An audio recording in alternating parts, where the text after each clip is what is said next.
Hello and congratulations for coming to chapter 5.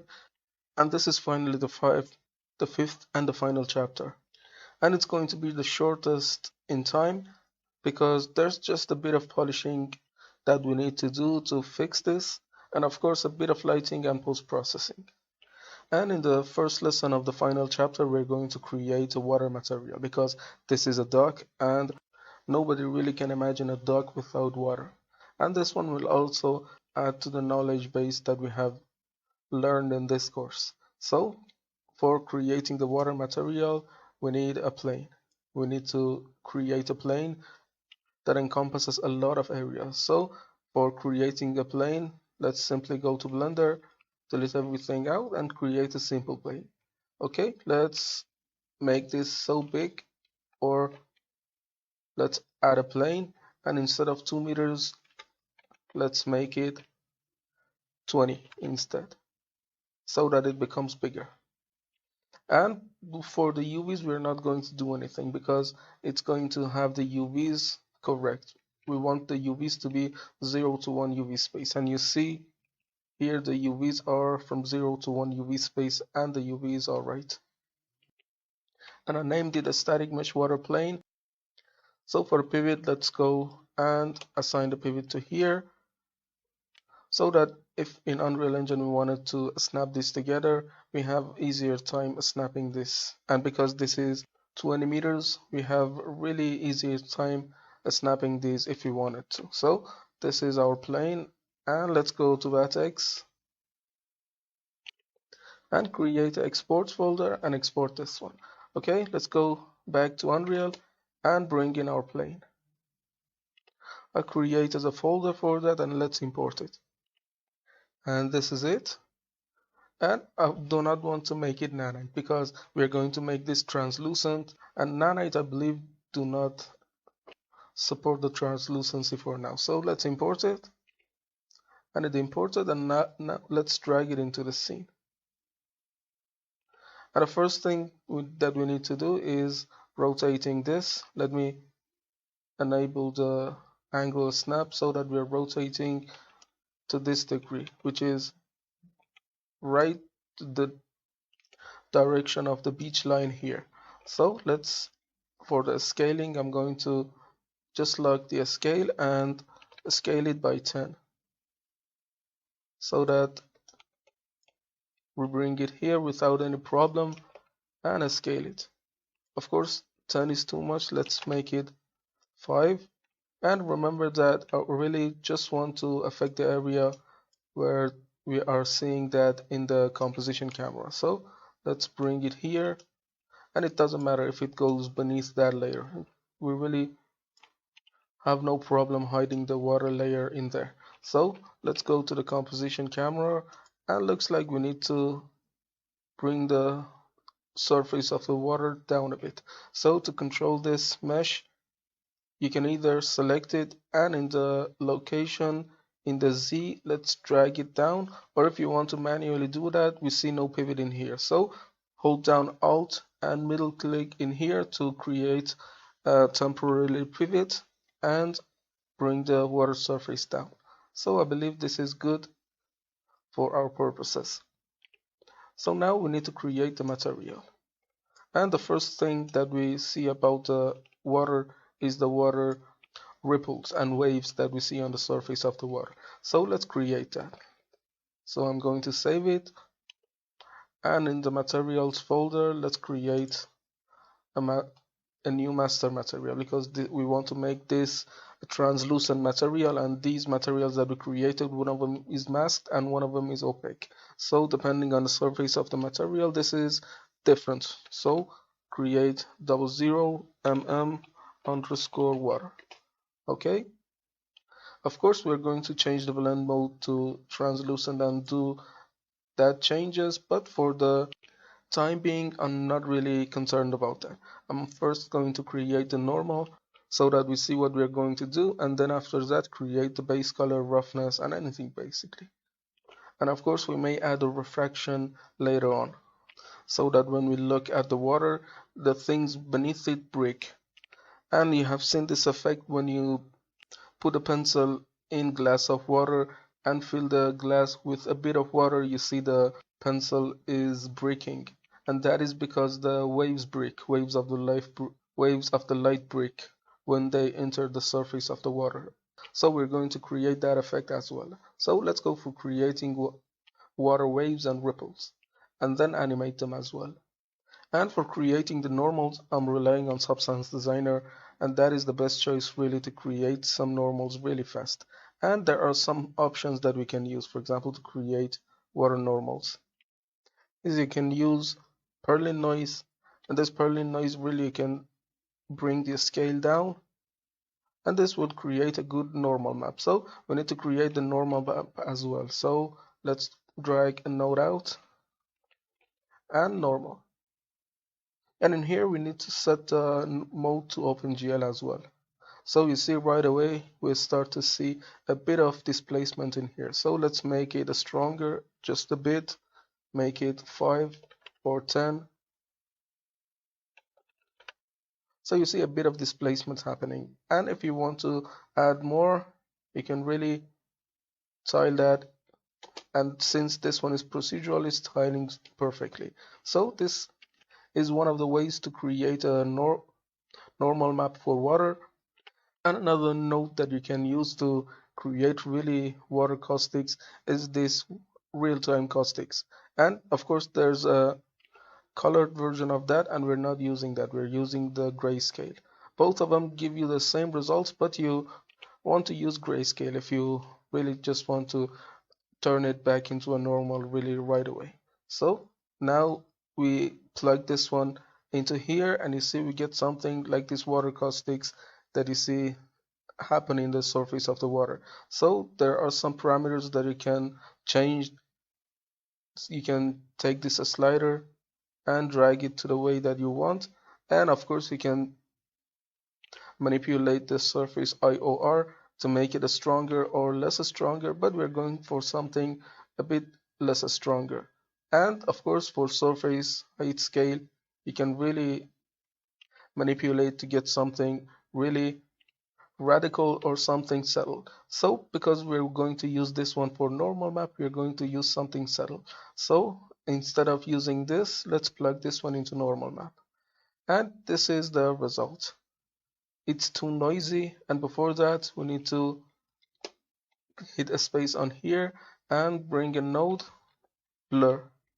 We want to bring the blur high quality grayscale in between this.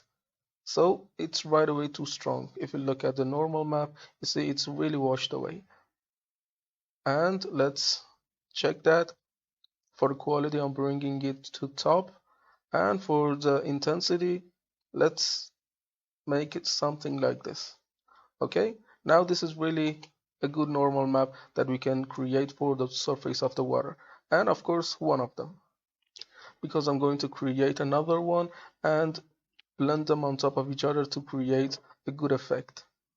So we need a displacement as well. So let's drag the levels out so that we know this is an output. This is a dummy node that I know I should export this node. And we can create another one, or we can use this to save a bit of texture memory and be a bit optimized. We're going to use this one and tile it 10 times for the first layer of water and tile it 20 times for the second layer. Okay, let's use just these two for a bit of optimization. So let's save this one, and I'm going to call it water height and export it as PNG. Okay, and now let's select this one and make sure that the normal is set to OpenGL so that we can flip the green channel and convert it into DirectX inside Unreal Engine. So I'm going to call this water normal and save this one as well, and both of them are 2K. And it's good to have a bit of optimization and not exporting everything as 4K or 8K. So let's go back to Unreal Engine and import them. I'm going to bring them into the texture folder and bring these in. Okay, now let's open both of them.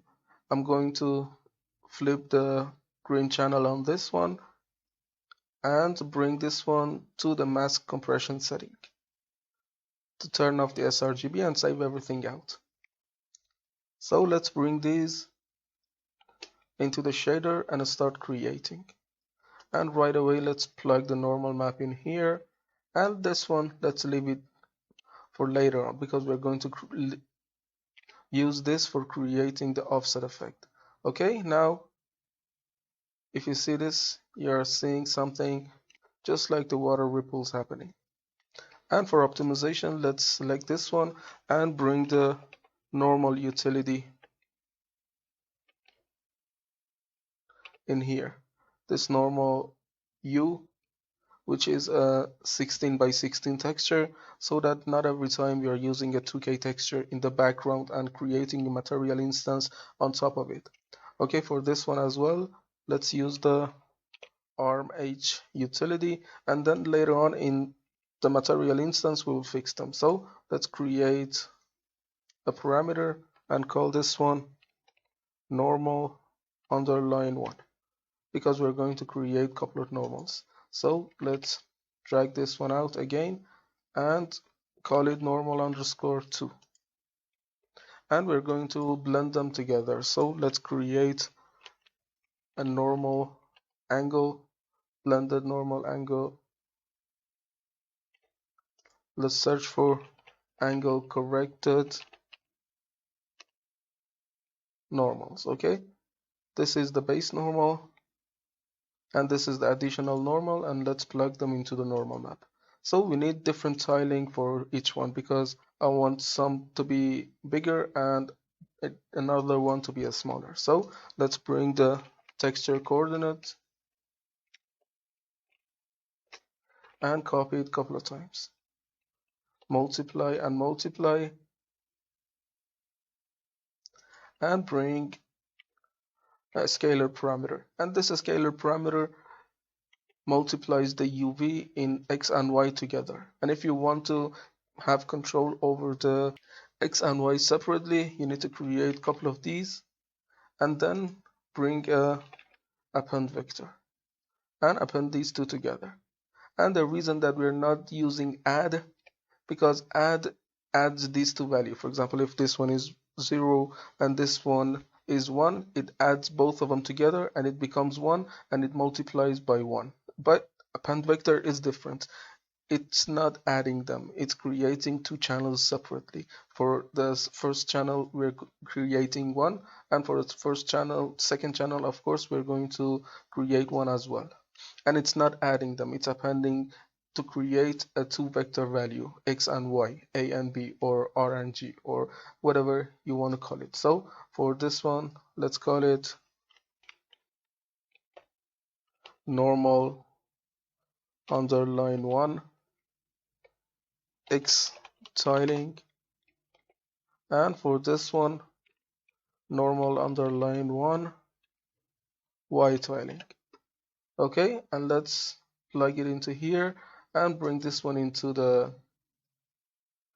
UV coordinates of that and create another one, and in here let's call it normal underscore 2. And if you want to tile them together, you really have no problems if you use only a scalar parameter and multiply. Okay, this one has normal 2 and plug this into here and this one in here as well. So now let's comment this as normal, save it out, and let's create the first material out of that. So let's go to material and we want to take from this MI underscore water. Okay, so let's take this and go into a static mesh editor, and instead of applying the material on the instance, let's apply it in here, MI underscore water, and apply that and bring the smart material up to start manipulating things. So for the normal, I'm going to bring the water normal and water normal again, and I want to tile them differently than each other. And you see this is the effect that it's creating, and we need to tile this so much. So let's affect these values. For the normal one, we want to tile it, let's make it 100. Okay, and watch it in here. Looks like it's great. And for this one, let's make it 200 by 200. Okay, now we have the water ripples happening here. And of course, later on, we may change the tiling. But for now, the waves are not moving, and this is not really satisfying as the surface of the water. We want these to be moving. So let's go in here, and for the tiling, after this, we want to add a panel node as well. So let's take this, drag it out, and bring a couple of panel nodes. Just right click and search for panel and duplicate it a couple of times. So we need to apply this in here, and for the coordinates we apply the coordinates in here, and I'm going to do the same thing on this one as well, and we need to assign a movement for them, and we're going to assign a speed. And you see in the wind material creation we also use this panel. This is good for creating motion. So let's create a parameter and call it normal underline 1 and a speed. Okay, and let's copy that and copy this one and make it normal underscore to speed and hit save. And now let's go into the material instance, and we need to add motion to these. So bring the material instance up,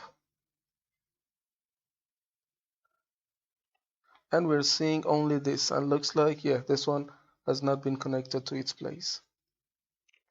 So now we have it right here. So for a speed, let's make it 0.1, and now you see the movement of the water happening here. And for this one, we can increase to 0.2, or to make them really separated, we can increase this one. And now you see these bigger portions of the water are moving slower, and these smaller portions are moving faster. And I hope you are seeing this correctly. Okay, but now the rotation of them isn't something that I want. They are rotating towards this way, but I want to be able to change the rotation as I will. So let's add a node called the custom rotator. Just search for custom, and you will see the custom rotator in here. So again, we need to couple from that. Let's again increase this one and bring this back, because we want to put this result in the UV coordinates. So let's put this result in here and copy it again and put this result in here. And for the UV, we want to apply the texture coordinate with all of its tiling, and for this one as well, place the UV in here. And there's one more thing that we need to do, is bringing a constant, and let's call this normal underline 1 rotation, and copy that, bring this in here, and this one as well, but let's name it something different, normal underscore 2. So there's one thing to note about this rotation. This rotation is from 0 to 1. As you see, we only have the value between 0 to 1. But the rotation is normally happening in 360 degrees. So the value that you put here, 0 it's going to be 0, and 1 it's going to be 360 degrees. So you have to do the calculations in mind to make that happen. So let's save this and go to the material instance, and we have these two values to happen. So let's change the direction, and now you see this normal one is going this way. So let's make it a bit rotate it, and you see we are rotating that. And we need to flip it because I believe, let's add a light to see where the direction is going. So this is it. I believe if I put a negative in here, now it's going to this direction, which is a lot better. Now let's make it something else. Now this one is going to this direction. Okay, let's copy this value and bring it to this rotation as well. And now both of them are facing to this direction. Okay, let me look at them. Okay, and you can, if you want to, you can add a slight offset to separate them from each other if you want to. So this is the basic thing for the normals. So now we need to create a control for the colors as well. So we're going to duplicate this one and call this one, make it a parameter and call it water underscore 1 height. And this is going to be accompanied with this one.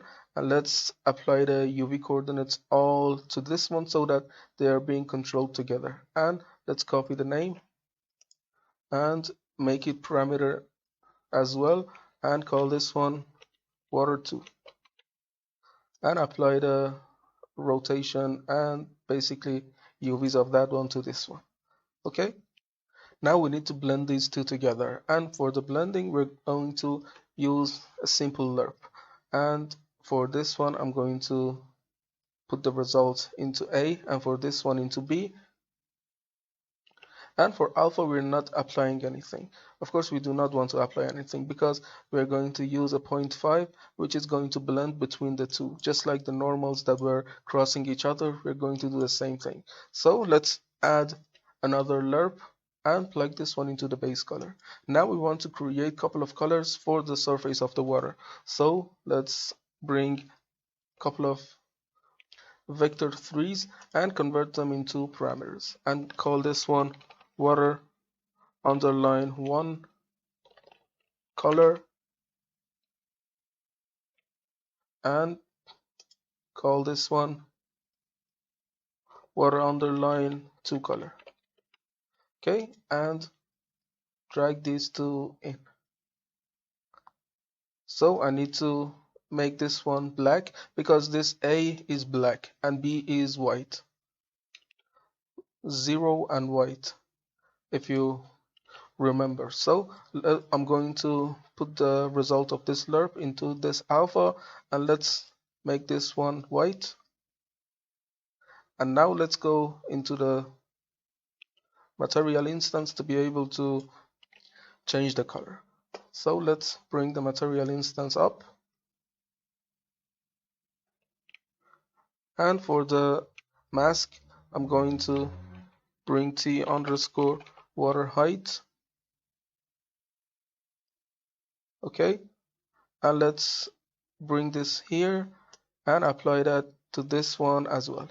So we need to apply the color to these ones as well. So for the first one, I'm going to input a blue color. Let's make it a dark blue. And for the second one, let's make it another blue instead. Okay, something like this. And now you see water ripples moving, some of them bigger, some of them are smaller, some of them faster, and some of them are slower. And although we have created something like this, but the water isn't something so opaque, and we need to go into the material, and now there are these changes that we need to make. We need to leave the material domain as surface, but the blending mode we need to make it translucent. Now you see a lot of the options have been removed, but to remedy that, we come down into this rollout menu, and for the lighting model we need to put it into surface translucency volume, so that there are these options back, and of course we have the refraction as well.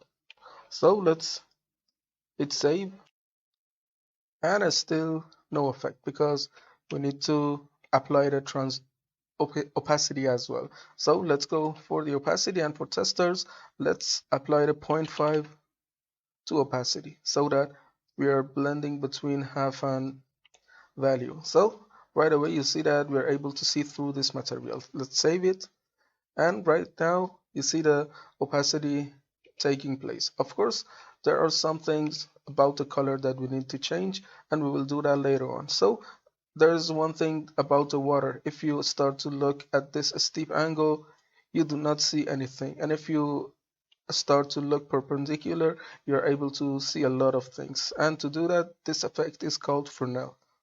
Let's go in here and bring a node and called Fresnel.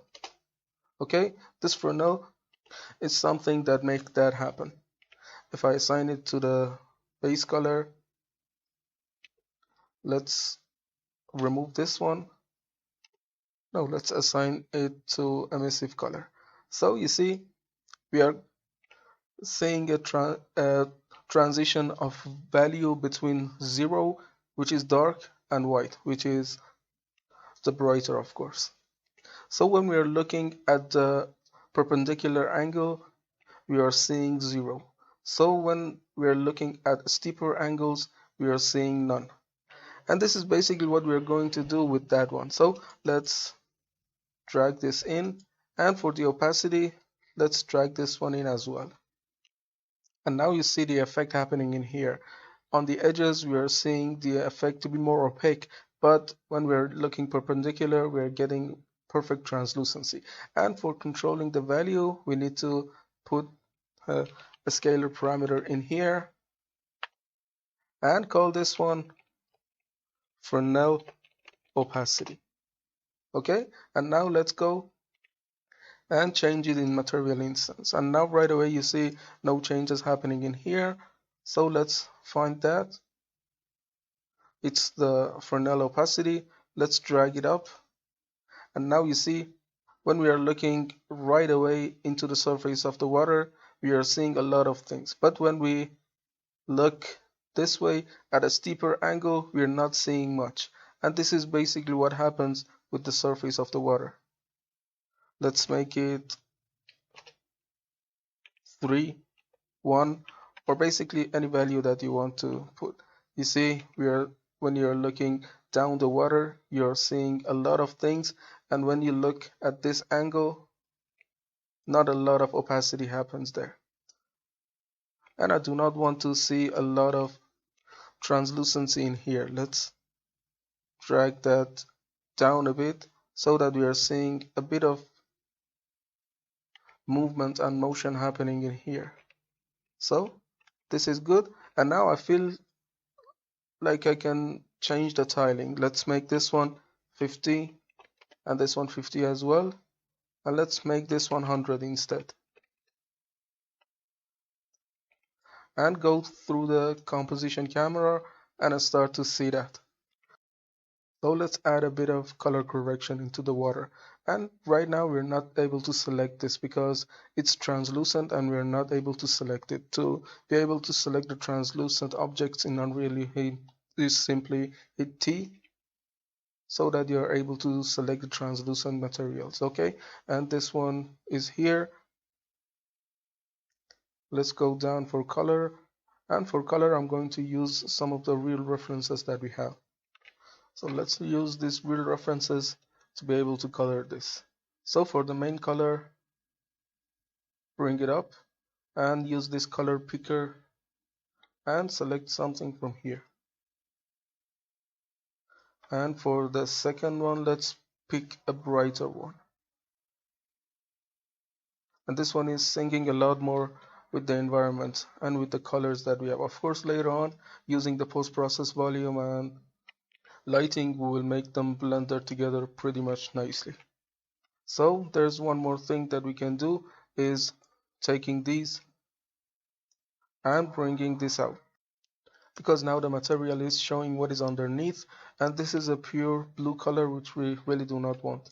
So let's pick this one and try to bring it here, and of course I'm going to bring it down so that the beach line continues to move. And let's take this, bring it up, and I'm going to rotate it so that it goes down.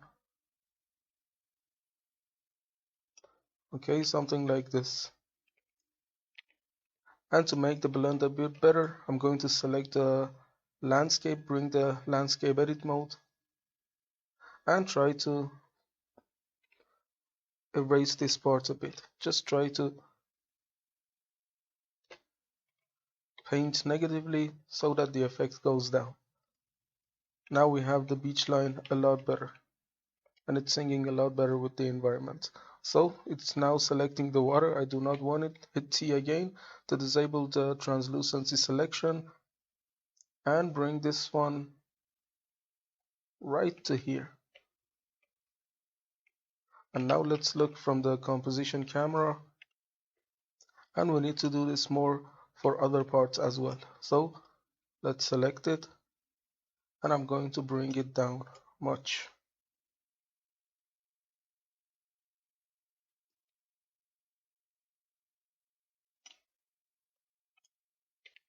And that is to show that the beach continues to go, and we have a little bit of blending between the landscape and the beach as well.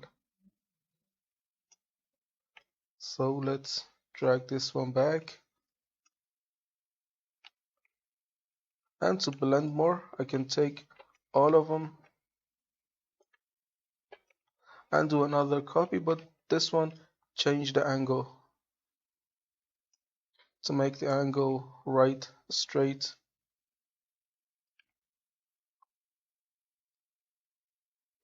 Something like this, but let's select this one and delete it because I do not want it. Okay, now we have a lot more better color blending, and this beach is taken into consideration as well. So let's bring the composition camera, and now there's a bit of beach coloring in here as well. And to make it a bit more interesting, let's bring some of the static meshes that are created. I mean the nanite landscape meshes, these rocks, and let's drag some of them in so that we get a bit better color blending happening in here. Of course, it might not be too obvious, but it's a good thing to add. And you see, a bit of color breakup in there will do a lot of things. Let's try to copy that sometime, because it creates really a great effect, even though we're not able to see that much, but this small touches really bring the environment to the next level. And again, let's take this, copy it, bring it, and replace it somewhere else. It will add a good color breakup into the environment, just like this one in here. So this is about water, and we can also take that. Let's bring a temporary pivot, and we can also bring the water level down. And I believe for the controls and everything, it's good enough for this level, because we really do not expect a lot more from this water. We just need to point that this is a dock and there's a water in here. So I can call this lesson done, and in the next lesson we will go for the lighting and post-processing as well. So see you in the lighting session.